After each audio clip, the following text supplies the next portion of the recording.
todos, bienvenidos a Paredro, el podcast de libros, autores y demás actores del mundo literario. Mi nombre es Camilo Hoyos. Les doy la bienvenida a una conversación que puedo decir que llevamos 13 años esperando, sobre una novela también, que llevamos lo mismo y que creo que ahora, al final, el mundo la alcanzó.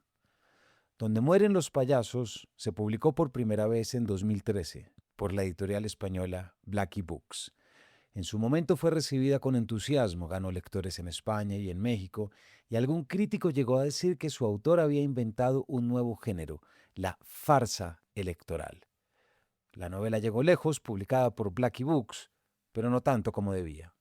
Y hoy, 13 años después, Penguin Random House la reedita, y la sensación que tenemos al releerla, con todo lo que ha pasado en estos últimos tiempos, tenemos esa sensación de que su autor, Luis Noriega, ya lo sabía.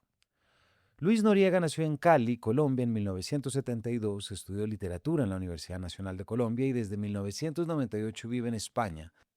Fue ganador y el primer ganador colombiano y único del Premio Hispanoamericano de Cuento Gabriel García Márquez, ese gigantesco cuento que tuvimos nosotros acá, el más importante de lengua española, con un premio de $100,000, con razones para desconfiar de sus vecinos, una colección de cuentos que construyó durante 20 años y que yo mismo en su momento reseñé en la revista Arcadia, con una frase que, créanme, no he olvidado.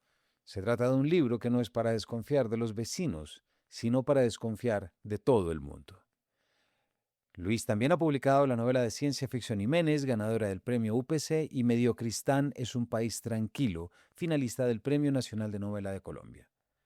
Hoy vamos a hablar de estos payasos, de una novela que habla de un líder que mantiene a su pueblo en vilo con una encuesta permanente, de los políticos que corren a ocupar su lugar cuando cae, de un editor que le dice al autor que su novela no se puede vender así, y de cómo todo eso, escrito hace 13 años sobre la política colombiana, termina hablando también de España, de México, de Estados Unidos y de este momento en el que vivimos.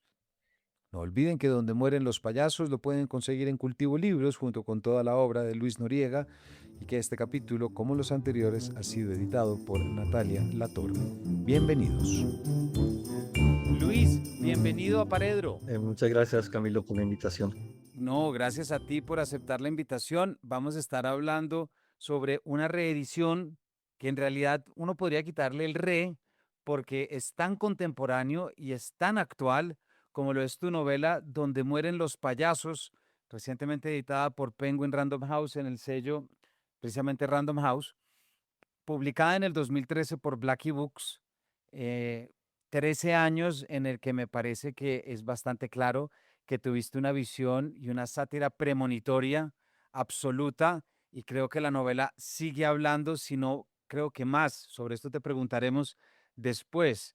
Pero, Luis, mucha gente ahorita que está empezando a oírnos, pues viene una primera recuerdo, y es que tú fuiste el ganador del premio de cuento Gabriel García Márquez, ¿cierto? En el 2016, un premio que todos extrañamos dado su calibre, su importancia. Yo hace unos meses ya escribí un artículo en El Tiempo hablando sobre eso y creo que era el cuento más importante, el concurso de cuento más importante en lengua española. ¿Por qué no nos cuentas un poquito cómo eso, viéndolo ahorita 10 años después, cómo entra dentro de tu catálogo de memorias y qué supuso eso para tu escritura? Bueno, pues el premio fue toda una sorpresa. Yo en esencia me considero un escritor de cuentos. Sorprendentemente tuve muchos problemas para publicar el libro de cuentos. O sea, cuando finalmente consigo publicarlo en el 2015, después de 3 novelas, el libro realmente reúne cuentos de 20 años de trayectoria. Habían ido saliendo en revistas, una parte, en antologías. Y bueno, pues el premio fue absolutamente sorprendente. Yo no pensé que fuera a ganar. Muy, muy agradecido. Y bueno, el premio me permitió, digamos, como me puso en el mapa en Colombia. Consiguió que los demás libros volvieran a sonar de algún modo. Y para mi escritura, pues digamos que lo primero es que dije, bueno, pues ahora voy a tener como la oportunidad de escribir más, ¿no? Porque yo básicamente pues seguía siendo un un escritor, un aficionado, o sea, escribía cuando había tiempo, pero claro, seguí escribiendo cuentos y los cuentos siguen siendo difíciles de publicar. La editorial quería una novela y estuve haciendo muchos intentos de convertir alguno de esos cuentos en novela. O lo que me había pasado con las anteriores novelas, y era que yo empezaba a escribir un cuento y el cuento se iba alargando porque tenía más personajes o tenía más escenas y al final terminaba siendo algo que superaba, digamos, las 30.000 palabras. Entonces ya ahí empezaba yo a pensar, esto va a ser una novela. Y no pasó, no pasó. Entonces, finalmente, pues seguí escribiendo cuentos y tengo un nuevo libro de cuentos que se publicó aquí en España el año pasado y con suerte saldrá en Colombia este año, que reúne pues los cuentos que he ido publicando desde el 2016 hasta ahora. Luis, yo no me canso de cuando hablo con escritores noveles que ganan algún premio, por grande o pequeño que sea, pero que tenga una bolsa.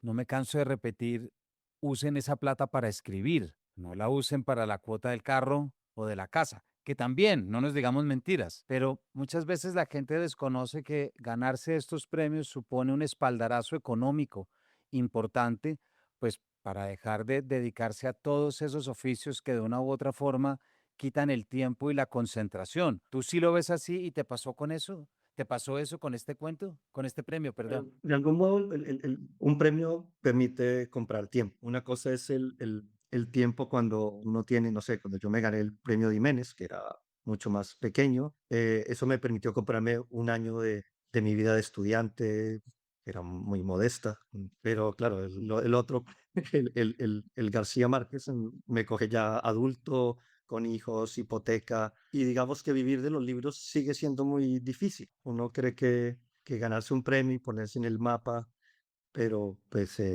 yo empecé a hacer las cosas que no había hecho antes, digamos, porque yo no tengo mucha presencia pública, entonces acepté todas las invitaciones que fuera, eh, hice cosas como escribir gratis para periódicos que me decían, ay, puedes escribir algo, pero no vamos a pagar. Entonces, bueno, pues sí, puedo hacerlo.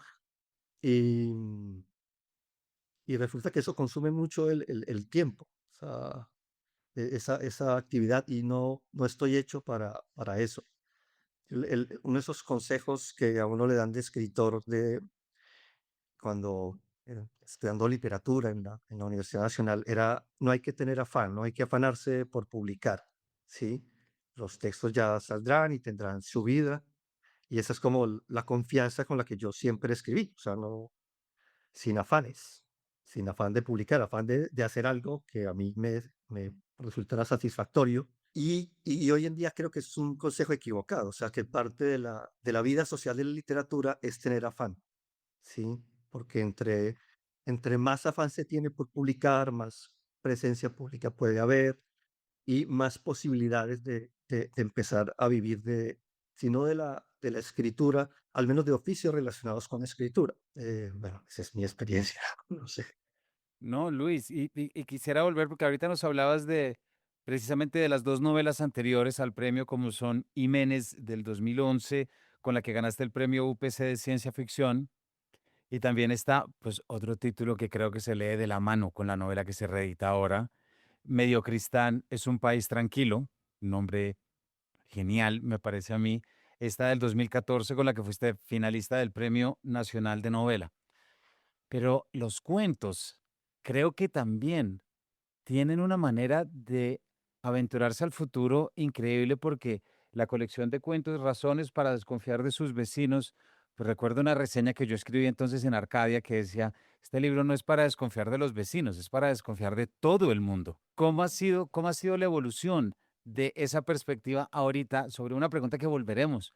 Pero el mundo en que vivimos ahorita de redes, encerrados dentro de los nuestros, ¿crees que también estos cuentos perduran como una especie de premonición psicológica de lo que es la comunidad o son temas que tú no, sencillamente no habías pensado y que fueron más de este humor incisivo tuyo? Como Razones es un libro que se arma durante 20 años. Yo siento que el humor de Razones, que tiene grandes dosis de humor negro, está muy relacionados con mi vida en Colombia.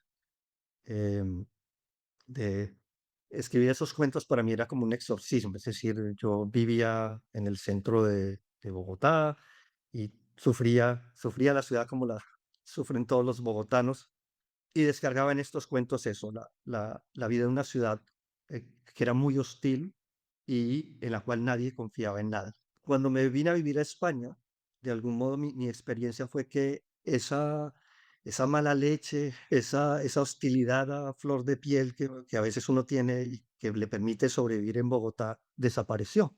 Y, y con eso desapareció como el principal afán, el principal motor que yo tenía para escribir. Y entonces descubrí que a mí solo me salían chistes más o menos ligeros, de los cuales en ese libro hay algunos. Poco a poco evolucioné o involucioné, no estoy seguro, hacia un humor más desenfadado. Es decir, ya el título que da libro el cuento que da título al libro, el humor es mucho menos negro y es mucho más light, ¿sí?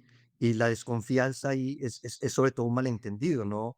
No es la desconfianza que sienten los personajes de Soluciones Ad Hoc o del Mata y Paga, donde el vecino realmente potencialmente puede ser un peligro para la vida. Y siento que el siguiente paso precisamente fue, pues, para Payasos. Payasos ya es una novela en la que el humor, sí, vuelve a ser negro, pero tiene toda la desfachatez y el desparpajo que no tenían esos primeros cuentos, violentos y donde sí, que la ironía es negra, es, ahí como cínica. Ese fue como el proceso Ahí hay algo de que me escritura. interesa, Luis. Acabas de hablar de lo que supuso el cambio. Tú vives en España desde, si no estoy mal, desde finales de los 90, ¿verdad? Sí, sí, 98. Y vives en Valencia, si no me equivoco, ¿desde dónde nos estás hablando? No, fue en un pueblito, se llama Canet de Mar. Ah, ok. Estamos a 30 minutos de Barcelona. Vale, vale. ¿Tú crees que el movimiento y sobre todo a finales de los 90, con lo que suponía vivir en Colombia a finales de los 90, los temas que pudieran surgir, precisamente yo tenía aquí anotado el del tríptico del Mata y Paga, ¿cierto? Que es el profesor que se pone la tarea de vengar a todos los taxistas que cobran un suplemento. Y este cambio también que yo recuerdo muy bien cuando llegué a Barcelona, de entre lo que supone entender la psicología, esa mala leche y esa forma directa de ser del español que es tan extraña en nuestra sociedad colombiana, y los oyentes que nos están escuchando fuera de Colombia sabrán a qué me refiero, porque uno nunca va al centro, sino que uno arranca desde la periferia como colombiano. Eso es una forma de hablar de uno. ¿Tú crees que un cambio de país como este te supuso también un cambio de estética y de narrativa que te permitió concentrarte en otras cosas? Lo digo porque hemos hablado acá con otros autores, sobre todo autoras que están en Argentina, y muchas veces dicen, no, yo cargo mis cuentos, cargo mis obsesiones a donde voy. ¿Tú crees que en el caso que has utilizado la parodia y la sátira como un dispositivo muy preciso, varió en algo? Pues por la experiencia personal, yo creo que sí. Digamos, hay novelas en las que se nota más. Digamos, en Medio Cristán, por ejemplo, que es una novela, el personaje es un colombiano, pero su actitud hacia la vida, el cinismo con el que afronta los problemas, es un tipo de personaje que yo conocí aquí en España. El colombiano da más rodeos, se enfrenta a los problemas de otra manera, ¿sí? El, de hecho, esa novela, durante mucho tiempo, yo creía que la novela publicable aquí en España era Medio Cristal es un país tranquilo, que, que en toda la experiencia barcelonesa del personaje es una novela primermundista, o sea, con problemas de la abundancia. Mientras que Payasos era una novela que yo ofrecía en Colombia, que me parecía que el tema aquí en España no funcionaba y al final fue al revés. Entonces, yo coincido en que uno carga con sus obsesiones, ¿sí?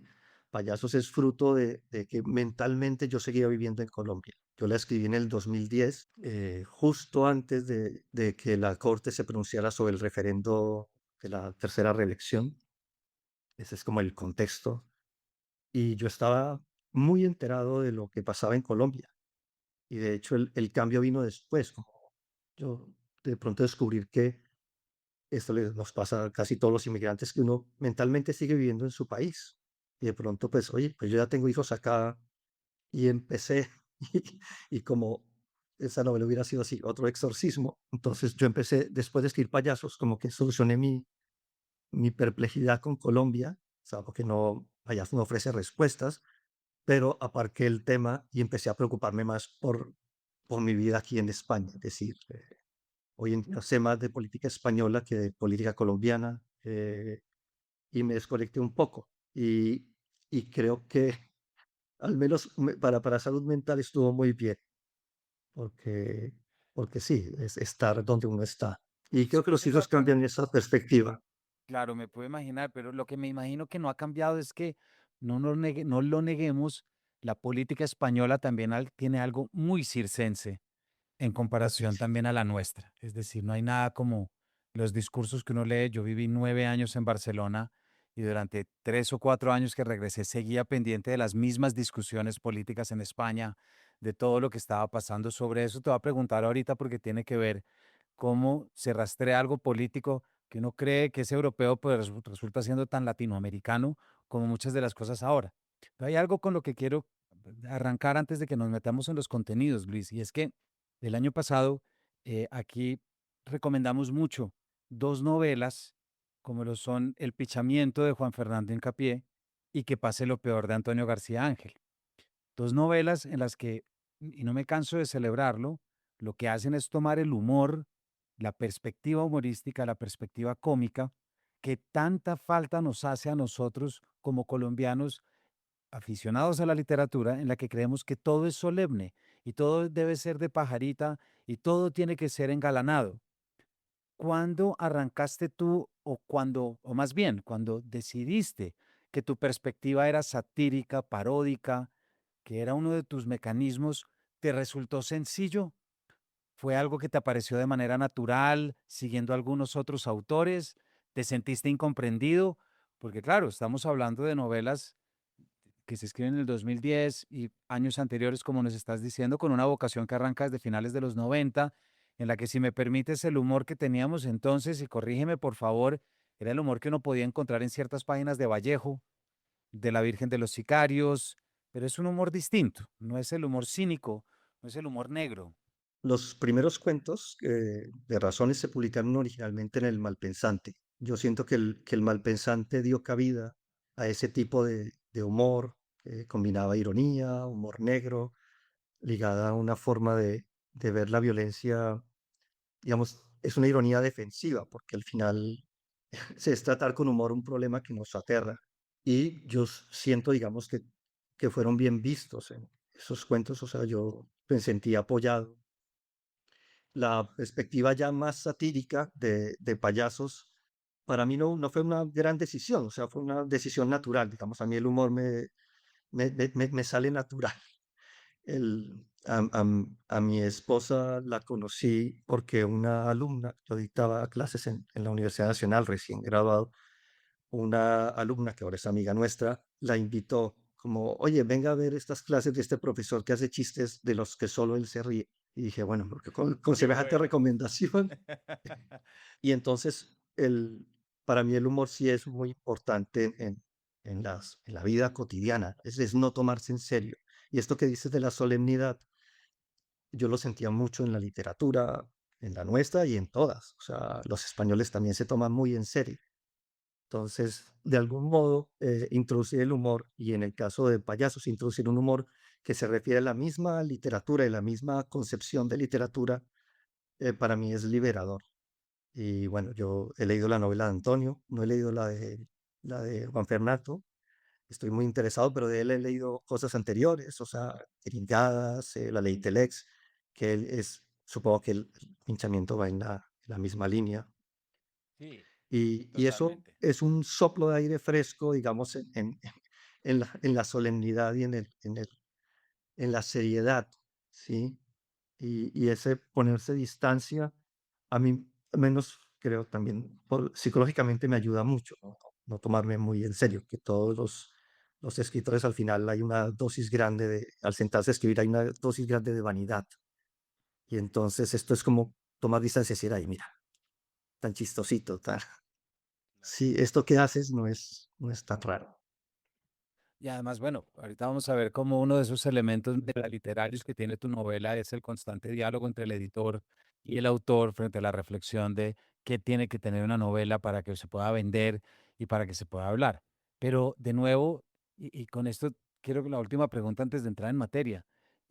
Estamos viviendo en un mundo, Luis, en el que aparentemente el humor cada vez está más cercado, en la que no hay posibilidades del humor.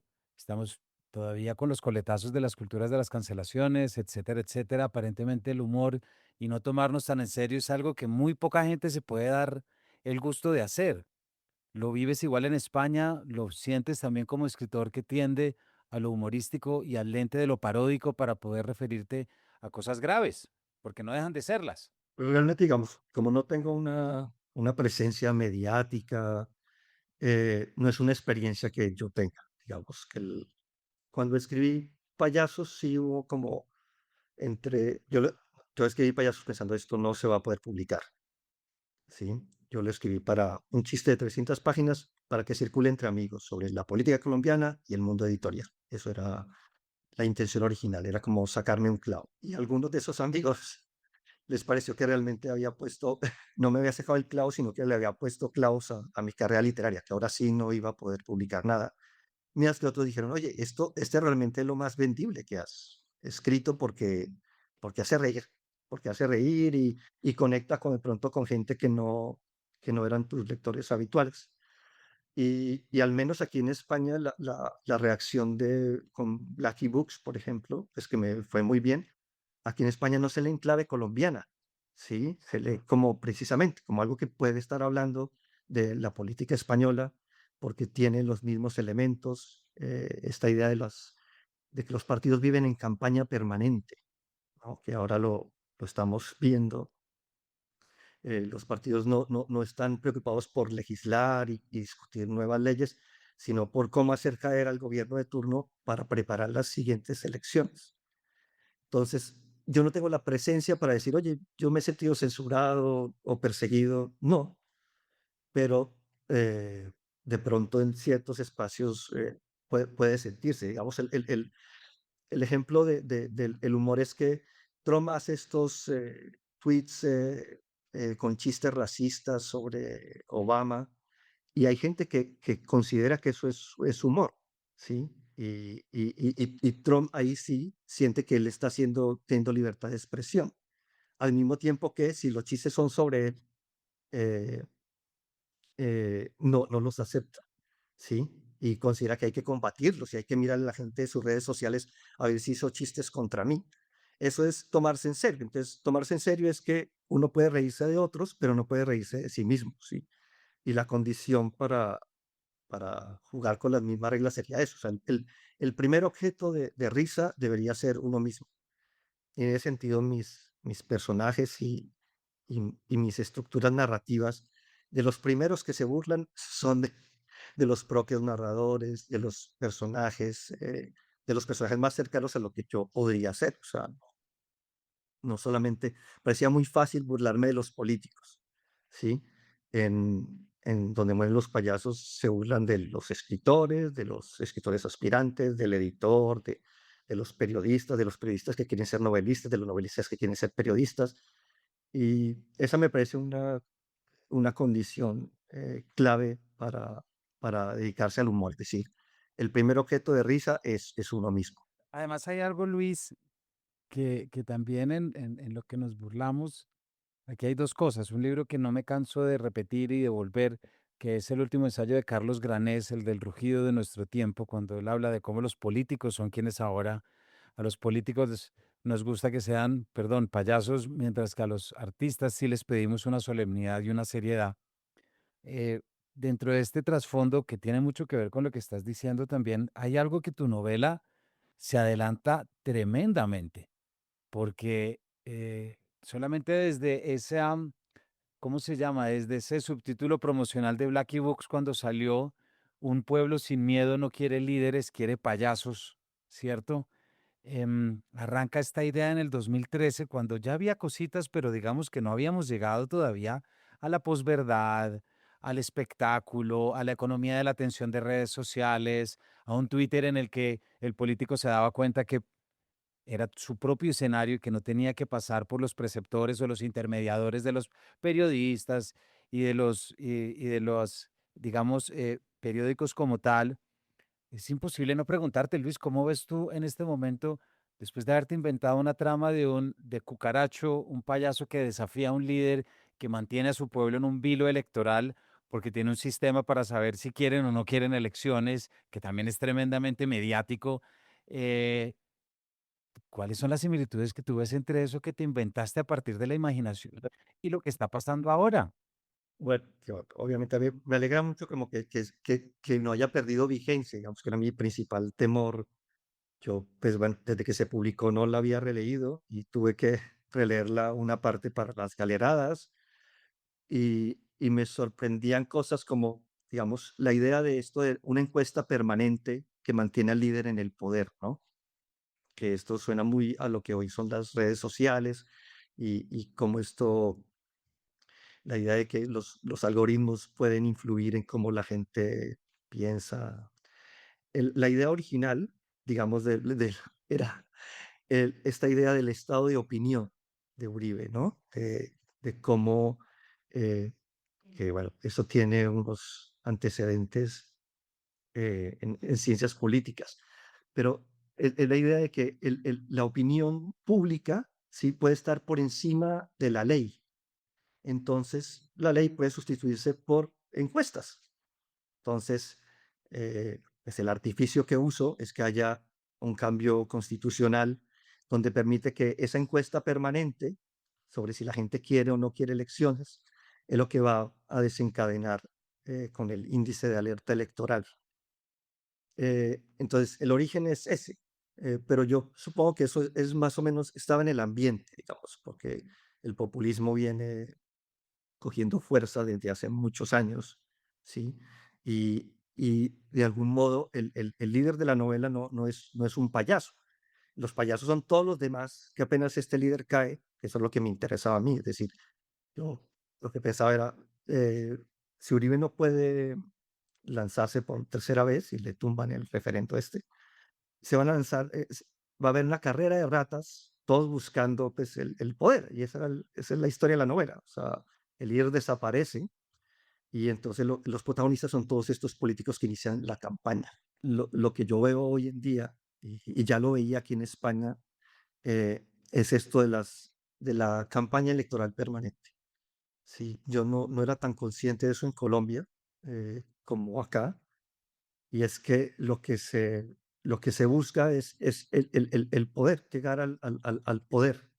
Y, y para llegar al poder lo que hay que hacer es estar preparado. Entonces, buscar la zancadilla, em, la equivocación, exagerar.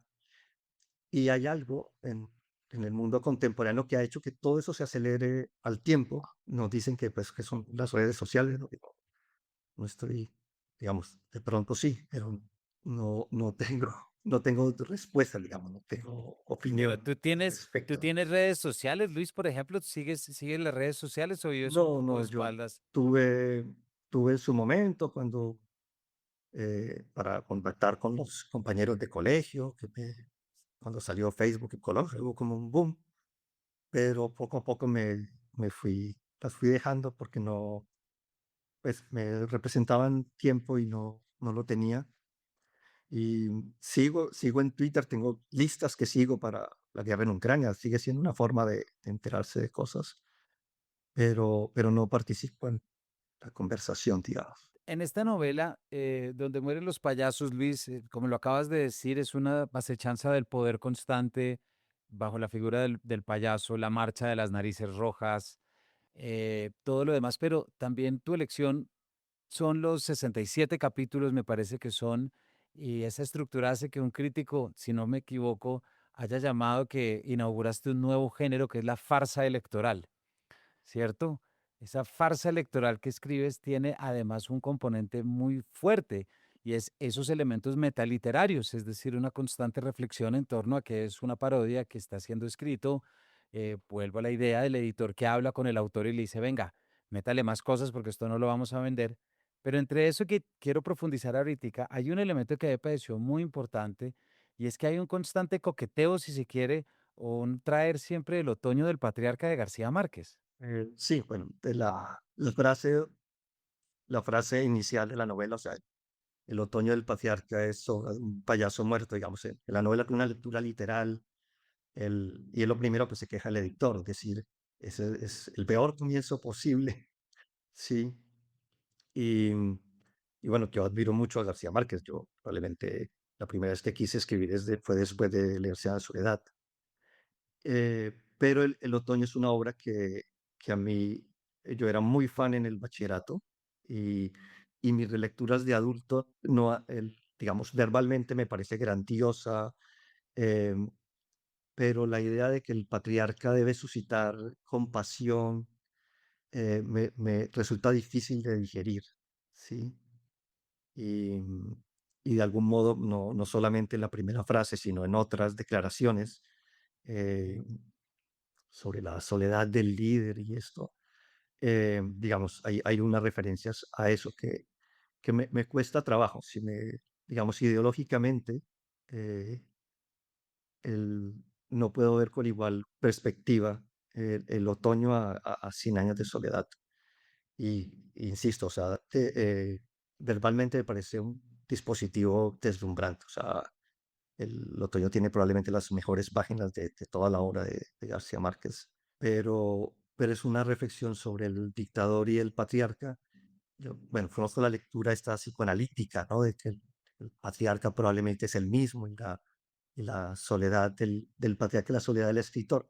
Pero bueno, al final la novela dice, cuenta lo que cuenta y el patriarca, el dictador, me parece un personaje que no merece la compasión que la novela pide de él. Y confieso que eso puede ser un problema mío como lector.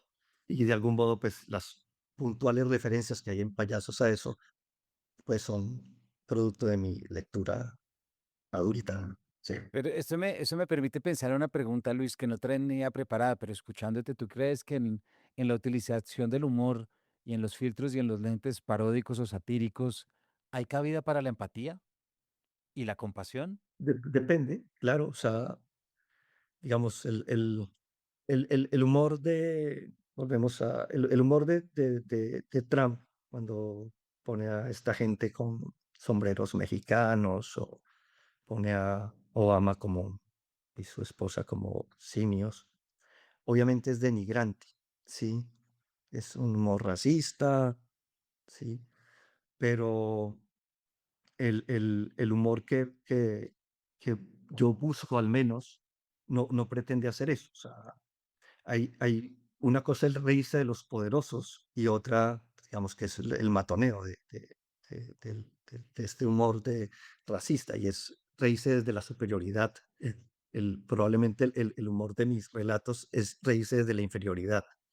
Es decir, los personajes que se ríen de la violencia son personajes que padecen la violencia, usan el humor como una coraza, como una defensa, como de pronto si me muestro como alguien que me río de estas cosas, de pronto estas cosas tan tenebrosas me afectan menos. Y creo que en ese sentido, pues hay tipos muy diferentes de humor y no hay una teoría generalizada sobre el humor.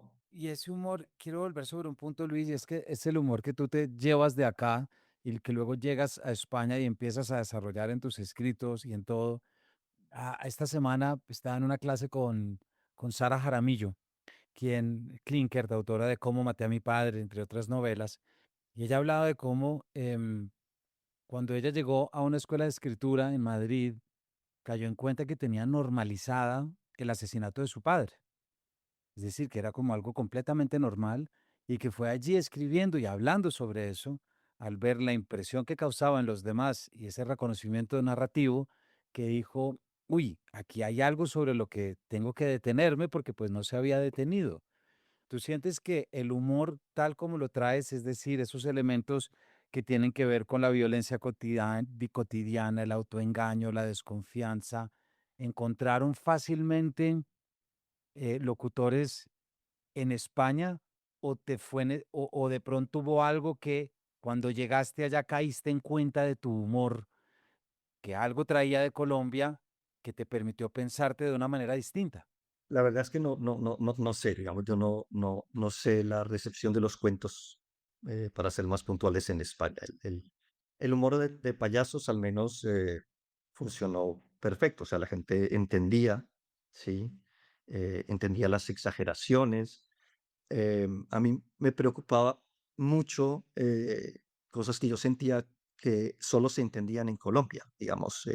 Está toda esta historia del psicópata, que es un personaje pues estereotipado, o sea, pero la cuentan una serie de personajes que ven la violencia, nuestra violencia, como algo normal. Entonces aparece un psiquiatra que habla de, menos mal, nos clasificamos para el Mundial de Fútbol porque hubo tantos muertos y eso permitió desfogarnos, que pues aquí se ven como unas cosas bárbaras, pero no sabemos que es, si no el discurso, al menos fue lo que realmente pasó, ¿sí? Eh, Está un paramilitar que habla de que él no participó en lo de en las reinas, porque pues eso de destrozar reinas es de psicópatas. em, pero, y dice, no, aquí ya estamos en la paz, aquí solo se matan a los sindicalistas de siempre.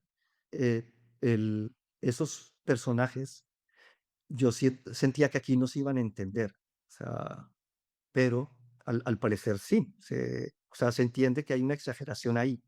No se entiende qué tan cerca está eso de la realidad del autor y de sus lectores ideales, pero se entendía que era posible hacer eso eh, sin, sin que eso resultara chocante, o al menos no las reseñas que hubo no lo señalaron.